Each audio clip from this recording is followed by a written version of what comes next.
밑으로 걷는데 1시간이 걸리는 사람. 반갑습니다. 아이고 잘 계시지? 아이고 잘 계시지? 항상 어머니 덕분에 월급도 받고 어머니들 덕분에 내가 걸음마다 사람들과의 이야기가 끊임없이 이어지기 때문이다. 안녕. 저는 처음에 놀랐어요. 우리 원님이 일도 많으신데 이렇게까지 우리 주민들을 생각해서 이런 또 일을 해주시는구나 싶어서 항상 감사하게 생각하고 있습니다. 주민들의 이야기에 귀 기울이며 함께 풀어나가고자 끊임없이 노력하는 정치인. 내 지역에서라도 많은 분들한테 함께 오는 이야기하면서 내 지역이 어떤 식으로 좀 발전하는 것이 또 자식들한테 어떤 모습이 더 우리가 더 나아질 것이다라는 걸 제가 꿈을 가지고 진짜 우리 대한민국이 조금 나아지고 부산이 좀 더 나아지는데 목표를 잡고 있습니다. 현장 속에서 한 걸음 더 민생을 위해 국민 앞으로 나선 박재호 의원이다. 인사재무비서관, 정무비서관 등 다양한 정치 경험을 써내려온 박재호 의원. 보수정당의 지지세가 강한 지역 특성에도 불구하고 제21대 부산 남구을 국회의원 재선에 성공했다.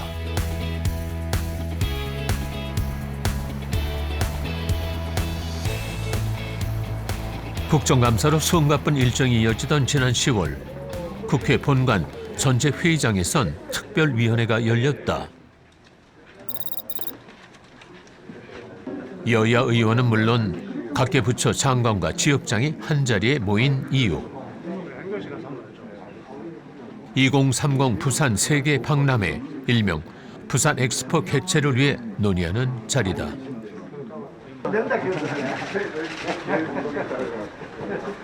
부산이 지역구인 만큼 박재호 의원 또한 특별위원회 간사로 참여하고 있다. 2030 엑스포 유치를 위해서 국회에서 특별위원회를 만들었기 때문에 거기에 오늘 다 모임을 해서 어떻게 돼가고 있고 또 어떤 방향으로 할 것인가 의원들이 질의하고 그다음에 모든 이제 국가에서 하고 있는 거에 대해서 말씀을 해봤고 뭐 이렇죠. 그 보고받고 이런 자리입니다. 국회 2030 부산 세계박람회 유치 지원 특별위원회를 개회하겠습니다. 두바이 3,300만 명. 이번 2030 부산 세계 박람회 개최는 부산과 울산, 경남 지역이 재도약할 기회로 꼽히고 있다. 하지만 박람회 개최를 원하는 경쟁국이 팽팽한 상황. 표를 선점하기 위해 특별위원회가 발벗고 나섰다.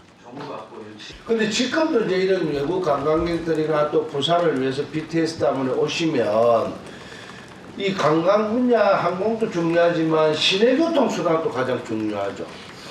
그래서 사실로 가장 안전하고 좀 편안하게 또 돈이 적게 드는 트램이라는 거를 왜냐하면 매연이 없으니까요.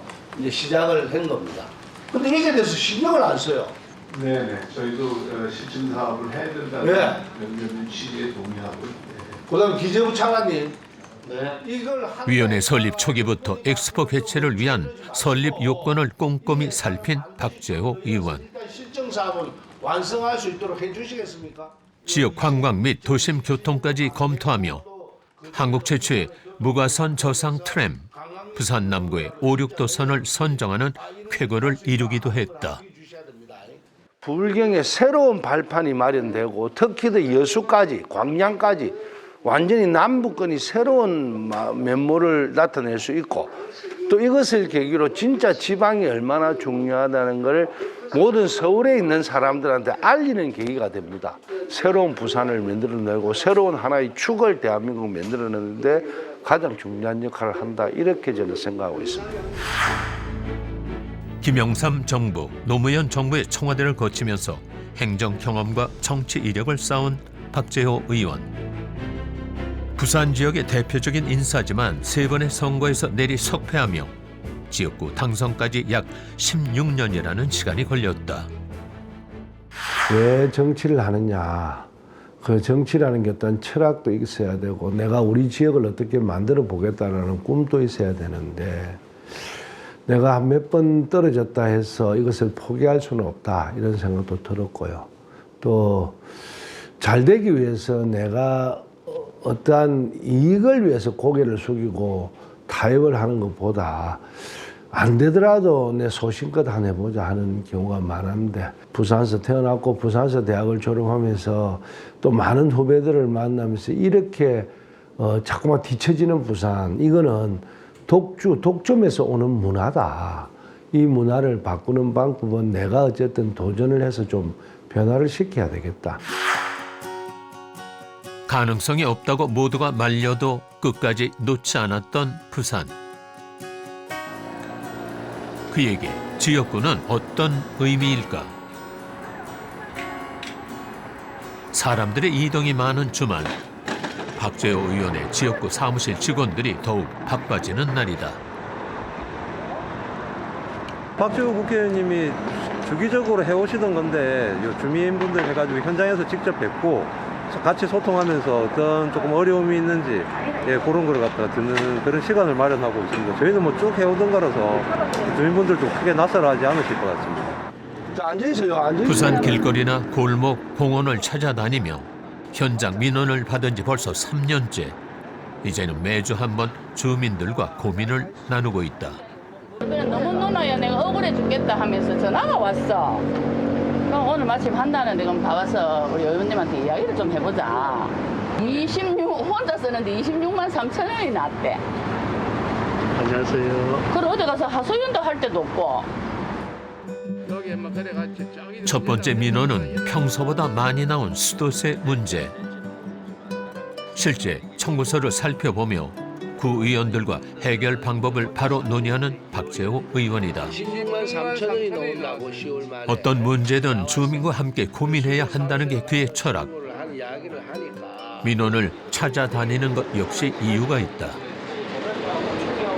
내가 직접 듣는 민원이 있어야 법 고치고 이런 데도 도움이 되기 때문에 왜냐하면 오락하면 잘 안 오잖아요. 사람들이 국회의원이 뭐 대단한 자리인 줄 알고 또 국회의원은 바쁠 거다 이런 선입감을 갖고 있는데 사실로 지역구의 국회의원은 지역에서 많은 이야기를 들어야 되는 게 당연하거든요. 이쪽은 반대도 심하다. 또는 사선의 도전 끝에 국회의원에 당선됐을 당시 국민에게 따뜻한 밥이 되는 정치인이 되겠다고 약속한 박재호 의원. 현장 속에서 같이 울고 웃으며 소통하는 그에게 지역구 주민들은 마음을 열기 시작했다. 우리 남구의 대변인이고 다음에 또 큰 일을 짊어지고 가실 분이니까 이야기하는 거예요. 저는 처음에 놀랐어요. 우리 의원님이 일도 많으신데 이렇게까지 우리 주민들을 생각해서 이런 또 일을 해주시는구나 싶어서 항상 감사하게 생각하고 있습니다. 현장 민원실을 통해 박재호 의원과 인연이 시작된 김학현 씨. 요양병원에 입원한 어머니 상태가 점점 이상할 정도로 달라졌다고 했다. 답답한 마음에 박재호 의원을 찾아갔던 것. 병원에 면회를 갔는데 총기도 없어지고 누워서 기운도 없더라고요. 그래서 왜 이렇지? 병원에 왔는데 왜 이렇지? 그래서 이 이야기를 박재호 의원님한테 가서 만나서 이런 이야기를 했어요. 요양병원에서 이렇게 환자들을 그걸 하더라. 요양병원에서 CCTV, 그 다음에 뭐 약을 제공하는 거를 가족들이 알아볼 수 있게끔 하는 법안을 발의하셨던 걸로 제가 알고 있습니다. 김학현 씨의 이야기를 듣고 실제 요양병원 CCTV 설치 의무화를 법안으로 이끌어낸 박재호 의원. 이 밖에 민생 현장에서 들은 내용을 토대로 문제 해결을 위한 다양한 법안을 지속적으로 발의하고 있다. 어떤 법안이든 양쪽에 다 칼날이 있잖아요. 한쪽은 좋으면 한쪽이 나쁠 수밖에 없고 이럴 수밖에 없어요. 그래서 원래 지역구는 그런 걸 자기가 현장 목소리를 듣고 또 반대편 목소리도 들어보고 그래서 법안을 내는 건데 법안이라는 게 책상에 앉아서 또 고위층의 어떤 이런 법안보다는 국민들이 무엇을 생각할까 하는 걸 직접 듣는 것이 가장 필요한 게 국회의원입니다.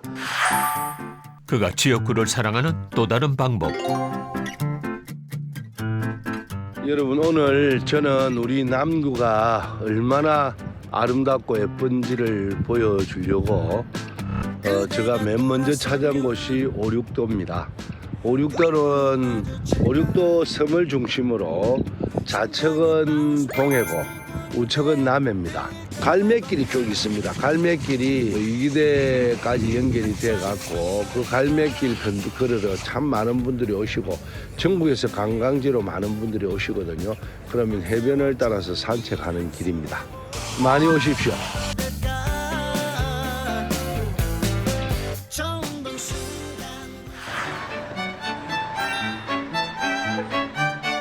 이제 배가 고플 때가 됐죠.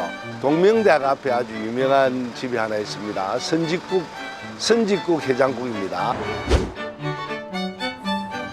자, 요거 한번 보십시오. 이게 안 비나 이러면 이게가 우리 선짓국. 그다음에 요래 이제 여러 가지 반찬이 나오고 된장도 나오고 여기는 고추장을 좀 넣어서 줍니다. 그래 아침을 배불리 무야 또 하루 일이 시작을 되는 거라서.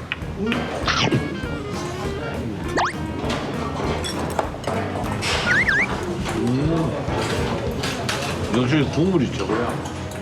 계속되는 남구의 자랑. 여러분 뒤에 보시죠. 젊은 사람이 가장 많은 부산의 대학로입니다. 화이팅! 그래서 여기에 맛집도 많고 또 가격도 흐려요. 그리고 이 지역은 우리 부산에서는 가장 핫한 거리입니다. 젊음의 거리 그 뒤편엔 대학생들의 원룸촌이 모여 있다. 박재호 의원이 이곳을 찾은 이유는 따로 있다. 지역구 주민은 물론 누구나 부산 남구를 안전하게 즐기는 방법이 여기 CCTV에 있기 때문이다. 기존에 설치된 CCTV와는 확연히 다른 지능형 CCTV라는데, 그다음에 이게 이제 사람이 움직거리는 동선을 따라가 다닌다는 거 아니야. 이런 거 하나 있다라는 게 딱 있으면 이게 또 요 골목을 다 커버합니다. 해놔보면 답이 없는 거지. 2, 3년 전인가 아마 바로 요 골목 밑에 그 새벽 3시에 여대생이 하나 그 범죄자들에게 살인 사건을 당한 일이 있어요. 그런데 이런 CCTV가 그때는 지능형이 아니라서 그 반경이 너무 좁게 보여서 찾기도 어려웠고 범인을. 그래서 이번에 우리에게 많은 원룸촌에 있는 젊은 분들이 안전을 위해서 이런 지능형 CCTV를 달면 이거는 멀리 비고 또 어지간하면 이게 있다는 것만 알아도 범죄를 저지르는 사람의 예방 효과가 있습니다. 지능형 CCTV는 범죄 행위로 의심되는 행동이 보일 때 해당 영상을 CCTV 관제실에 자동으로 알려주는 시스템이다. 크고 작은 사건이 이어졌던 원룸촌. 박재호 의원은 지능형 CCTV 설치를 위한 예산을 추가로 확보했다. 주민들의 일상을 지키기 위해 노력하는 박재호 의원. 체육시설과 작은 도서관 등 지역 구민을 위한 복지시설을 지속해서 추진하고 있다. 그중 한 곳이 바로 부산 최초로 건립되는 이곳. 야, 이거 한다고 참 고생했다. 근데 아이디어가 좋았죠. 작년에 첫 삽을 뜬 후 올해 완공을 앞두고 있다. 내가 조금 더 나아지겠지. 아무래도 인생 후반기 지원센터라고 50대 50살에서 60살 사이에 뭐 직장을 그만두고 나면 새롭게 직장을 잡기가 어렵잖아요. 그래서 그런 후반기에 지원도 하고 또는 재생교육도 하고 어떤 직업교육도 하고 이런 프로그램을 연 시설을 전국적으로 아마 서울에 한 몇 개 있고 부산은 처음으로 이걸 실시했습니다. 인생의 재설계가 필요한 신중년을 포함해 전 세대가 지역에서 행복할 수 있도록 끊임없이 고민하는 박재호 의원이다. 우리나라 사회가 고령화되고 특히 더 부산은 초고령화 사회가 작년부터 됐습니다. 그러면 이 의료보험비라든지 노후의 이런 대책이라든지 홀로 있으면서 외로움에 빠지는 이런 것을 이런 복지시설, 특히도 체육시설을 많이 해드리면서 함께 어울리는 세상이 돼야 우리나라 재정이 오히려 더 튼튼해진다. 지금 얼마였는 것이 중요한 게 아니라 그런 차원에서 부산에 더 많은 복지시설이라든지 새로운 시스템을 많이 개발을 해야 된다는 생각을 듭니다. 그날 오후 현장 일정을 끝내고 사무실에 들어오자마자 회의를 시작하는 박재호 의원. 5만도 안 되는데. 20, 30대 임금 근로자가 전년 동기에서 10만 명 감소했다고? 국정감사 기간 중이라 서울에 있는 보좌진과 함께 정책회의 겸 스터디를 열었다. 제가 그 전날 이제 국정감사에서 이야기할 것 또 이제 이런 걸 공부를 하는 시간인데 서울에서는 내가 이제 일독을 한번 하고 이제 원래 오늘 이게 조금 더 수정할 거 이런 걸 다루는데 이제 보좌관들이 서울에 이제 있고 뭐 이래 있으니까 하상으로 해서 이걸 오늘 이제 공부를 해놔야 내일 이제 우리가 국정감사할 때 제가 질의할 거를 명확하게 파악을 해야 질의를 할 수 있으니까 그 공부를 하고 있는 겁니다. 회의 때마다 꼼꼼한 자료 확인은 기본. 부족한 부분을 놓치지 않기 위해 긴장하는 그다. 좀 통계를 내서 이렇게 빨리 안 해주면 망하고 나서 해주면 무슨 소용이 있노? 이렇게 한번 질문하는 게 어떻겠노? 정책 대안으로. 이웃집 아저씨는 아빠같이 느껴질 정도로 굉장히 다정다감하시고 또 한편으로는 푸근하신 면도 있습니다. 근데 이제 일할 때는 평소랑 다르게 굉장히 꼼꼼하신 편인데요. 본인이 원체 공부를 많이 하시다 보니까 듣는 것도 많으시고 질문을 되게 많이 하시기 때문에 저희가 그 보고를 할 때는 긴장을 하고 엄청 준비도 많이 해야 되는 그런 편입니다. 그러다 보니까 저희가 일할 때 긴장도 많이 하긴 하지만 또 의원님으로부터 배울 수 있는 점도 되게 많습니다. 지금 아파트가 심각한 거 아시죠? 네, 그렇습니다. 그리고 이제 이 젊은 층 이런 빚이 많아지면 어떻게 되는가도 다 알죠? 네, 신용불량자 다 됩니다, 지금요. 네. 얼마 안 남았습니다. 근데 안심전환 대출을 왜 맹글었습니까? 그거는 그런 사람들한테 고정금리로 해줘갖고 빚을 좀 적게 갚도록 하는 거 아닙니까? 네, 그렇습니다. 그러면 미리 이거를 예상을 해야죠. 부산 시민들은 국민의 쓴소리를 대변하기 위해 부산과 서울을 종횡무진하며 국정감사를 치러낸 박재호 의원. 그의 날카로운 질책은 의원들 사이에서도 유명할 정도다. 사망률도 1등으로 올라가고. 국회의원들은 국가의 미래나 또는 현실에 안 맞는 법이나 또는 이런 공무원들이 잘못하고 있는 관행 이런 걸 찾아내서 끊임없이 지적하면 이걸 빨리빨리 바뀌어야 되는데 그 바뀌려면 그 담당하는 책임자가 자기한테 인사의 불이익이 있다 싶으면 빨리 안 바꾸겠습니까? 가만히 있으면 아무도 이야기 안 하면 안 바꾸겠죠. 내가 이제 그래 놓고 또 다음에 이제 우리 상임위가 열리면 그때 지적했던 걸 끊임없이 끝까지 추적을 해내야 바뀌는 겁니다. 내년에 이제 끊임없이 상임을 할 때라도 계속 지적을 했던 걸 어떻게 돼 갔느냐, 어떻게 변화가 됐느냐, 뭘 했느냐를 끊임없이 따져야지 일이 변화가 오죠. 그냥 한 번 해놓고 놔놓으면 똑같습니다. 안 변합니다. 끈기 있게 변화를 시도하는 목소리는 국회를 넘어 지역구 축제 현장에도 이어진다. 국화 등 가을꽃 수만 번이 평화공원을 수놓은 국화전시회. 2년 만에 공원 전체로 축제가 확대돼 더욱 많은 시민들이 모였다.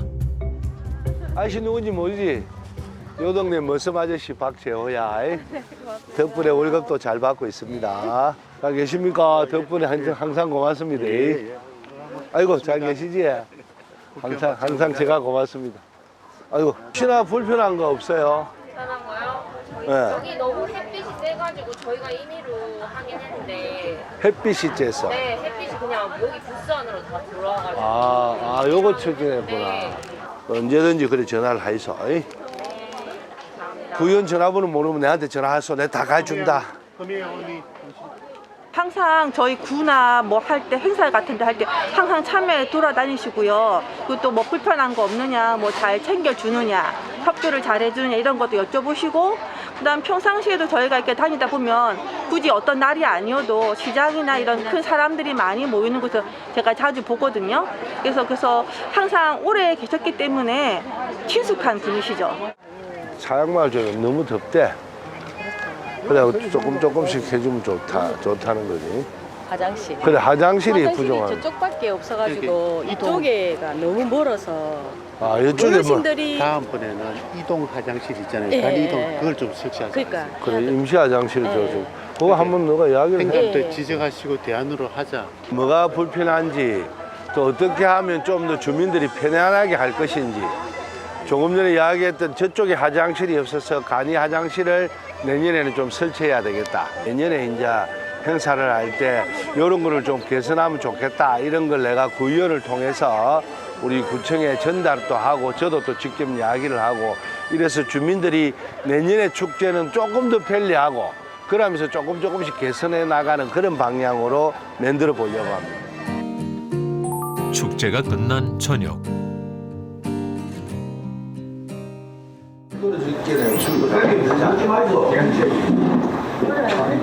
우리 저 모두를 위하여. 오랜만에 가진 지인들과의 술 한잔이 달다. 아따 그동안에 국감 준비하고 또 뭐 지역에 내려와서 행사하고 이런 목소리 피곤하잖아요. 그러면 이제 오래간만에 진짜 오래됐던 내를 참 옛날 아무도 안 더울 때 도와줬던 몇몇 분들하고 이래 소주 한잔 먹으면서 옛날 이야기하면 기분이 좋잖아요. 인간은 또 그러면서 피로도 안 풀고. 정치에 몸 담은 지 30여 년. 유독 역경이 많았던 시간 속에서 자신을 놓지 않고 다독여준 이들이 있었다. 마음과 위로를 나누는 짧은 쉼표의 순간. 내일을 위해 잠시 쉬어가는 사람, 박재호의 밤이 깊어간다. 긴 시간 부산을 지켜온 박재호 의원에게 국민이 묻는다. 안녕하세요, 의원님. 저는 용호 이동에 사는 박말림입니다.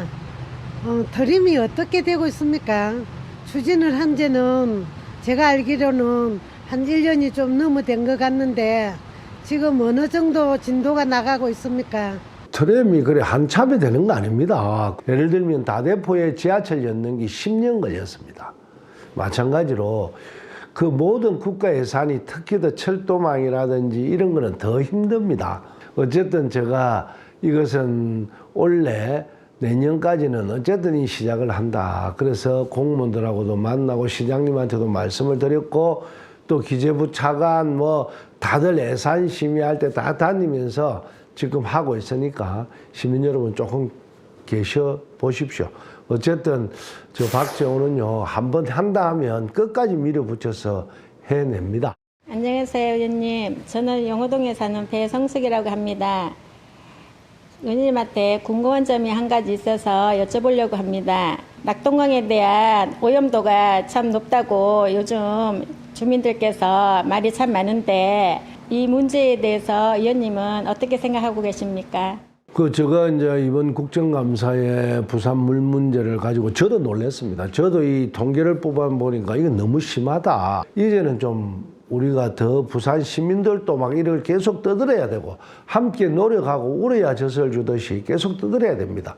다변화 사업, 이 이제 물길을 다변화하기 위해서 한강이나 또는 지하수를 뚫는 이런 사업에 이제 돈이 들어가는 거를 600몇십억 들어가는 거를 원래는 부산시가 해야 된다는 이야기를 무슨 소리 하느냐, 이 급하다 해서 어느 정도 이제 조율을 하고 있는 중이고요. 두 번째는 이제 저수탑을 만들어서 아마 지하 조금 중간에 있는 물을 땡겨서 하는 거를 아마 하면 임시적으로 조금 나아질 것 같아. 그래서 그 문제. 그다음에 지금 너무 물이 안 좋으니까 지금 또 고도화 처리를 하고 있는데 초고도화 처리를 한번 해보는 방법도 연구를 해보겠다. 그래 그것도 당장에 어떤 급할 때 이제 내년 여름이 더 큰 문제겠죠. 이걸 해결하기 위해서 국무조정실하고 끊임없이 제가 끝까지 추적해서 해내도록 노력하겠습니다. 지난 10월 박재호 의원이 정치를 시작한 계기이자 언론에 다시 주목받고 있는 부마 민주항쟁 43주년 기자회견이 열렸다. 존경하는 국민 여러분, 오늘 10월 16일은 부마 민주항쟁 43주년이 되는 날입니다. 부마 민주항쟁은 1979년 10월 16일부터 20일까지 부산과 마산의 시민과 대학생들이 국민의 인권 회복과 직선제 개헌 정치를 외치며 독재 정권에 맞섰던 역사적 사건입니다. 오늘 우리가 누리는 민주주의는 그분들이 흘린 피의 대가입니다. 그러므로 부마 민주항쟁의 재조명과 명예회복은 이 시대를 사는 우리가 마땅히 수행해야 할 과제입니다. 다른 민주화 운동에 비해 제대로 된 보상과 처벌이 부족한 상황. 이를 바로잡는 법안을 지속해서 발의하고 있다. 광주민주화운동보다는 먼저 있었던 일임에도 불구하고 평가를 옳게 못 받았다라는 한이 좀 계신 것 같습니다. 지금부터는 이제 이것을 우리 국회 법제처에서 병합하는 거, 입법을 완성시켜서 그분들에게 조금이라도 한을 풀어드리는 것이 저 임무이기 때문에 더 열심히 노력해서 그렇게 하려고 지금 준비를 하겠습니다. 국민을 이정표로 거침없이 현장으로 달려가는 정치인. 오로지 민생을 위하겠다는 소신으로 국민 앞에 다시 서는 박재호 의원을 응원한다. 안녕하세요, 의원님. 저는 용호 1동에 사는 용호 2동인데. 이건 아니다. 무채는 안 되지. 네, 이게 안 되네. 쉽지 않네. 돈이 넣어야 되는데. 사장님 덕분에 네. 하여튼 잘 먹고 아침에 네. 우리 다 함께 와서 열심히 먹고 있습니다. 이렇게 찾아주셔서 감사합니다. 네, 고맙습니다. 네. 부산 오시면 남구에 꼭 들르셔서 오륙도에 오시면 이 갈대에서 사진도 한번 찍으시고